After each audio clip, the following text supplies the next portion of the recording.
யாக்கோபின் 12 மகன்களில் ஒருவரான யோசேப்பு ஒரு பெரிய கனவுடன் இருந்த ஒரு இளைஞன். ஆண்டவர் அவருக்கு மகத்துவத்தின் காட்சிகளை கொடுத்தார். ஆனால் அவரது வெற்றி பயணம் எளிதானதாக இல்லை. நிராகரிப்பு மற்றும் துரோகம்.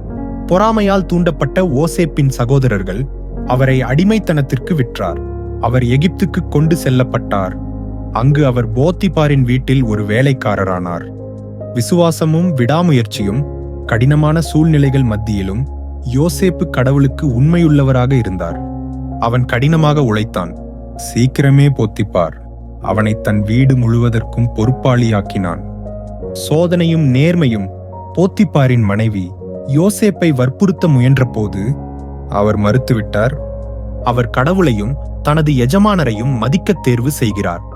அவர் மீது பொய் குற்றம் சாட்டப்பட்டு சிறையில் அடைக்கப்பட்டாலும் ஜோசப் ஆண்டவரை தொடர்ந்து நம்பினார். ஆண்டவரின் திட்டம் விரிவடைகிறது. சிறையில் ஜோசப் 2 சக கைதிகளின் கனவுகளுக்கு விளக்கம் அளித்தார்.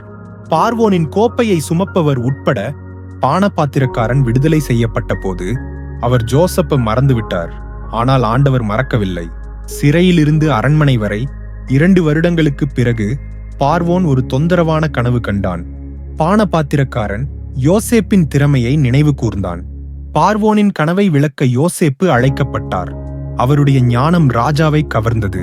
தலைமை மற்றும் மன்னிப்பு. பார்வோன் யோசேப்பை தனது 2ஆம் நிலை தளபதியாக நியமித்தான். அவன் எகிப்தின் தலைவனானான்.